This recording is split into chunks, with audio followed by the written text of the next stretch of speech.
সরস্বতী পুজোর দিন কিভাবে সাজাবেন আপনার ঘরবাড়ি তা জানতে আমাদের ভিডিওটি সম্পূর্ণ দেখুন।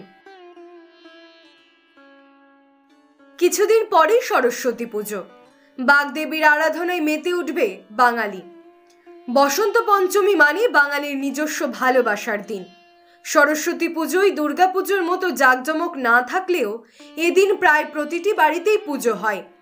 অনেকের বাড়িতেই সরস্বতী পুজোর দিন অতিথিরা আসেন। সরস্বতী পুজোর ভোগে বৈচিত্র্য রাখা ছাড়াও অন্দরসজ্জাতেও আনতে হবে পুজোর আবহ। পুজো মানেই আলপনা। খড়িমাটি দিয়ে বাড়ির উঠোন থেকে দুয়ার পর্যন্ত ভরিয়ে ফেলুন নানা রকম আঁকিবুকিতে। ইদানিং পুজো পার্বণে অনেকেই প্লাস্টিকের স্টিকার ব্যবহার করেন, তবে সরস্বতী পুজোয় সেই কৃত্রিমতা থেকে দূরে থাকুন। খড়িমাটি দিয়েই মনের মাধুরী মিশিয়ে এঁকে ফেলুন আলপনা। বাড়িতে যেখানে পুজো করছেন সেই জায়গাটি ভালো করে সাজান, কারণ অতিথিরা প্রথমে সেখানেই আসবেন।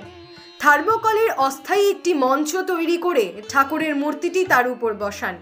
আবার থার্মোকল কেটে হাঁস, ফুল আর বিভিন্ন নকশাও তৈরি করতে পারেন। পলাশ ফুলের মালা তৈরি করে দরজার সামনে ঝুলিয়ে দিতে পারেন। বাড়ির পুজো মানেই উৎসবের আলাদা মেজাজ। সেই মেজাজ যেন ধরা থাকে ঘরের সাজসজ্জাতেও। আলো দিয়ে মুড়ে ফেলতে পারেন গোটা বাড়ি। টুনি বাল্ব থেকে নানা রকম সুদৃশ্য আলোকসজ্জা। বিশেষ করে পুজোর সন্ধ্যাবেলায় আলোকসজ্জা নিয়ে পরিকল্পনা শুরু করে দিন এখন থেকেই।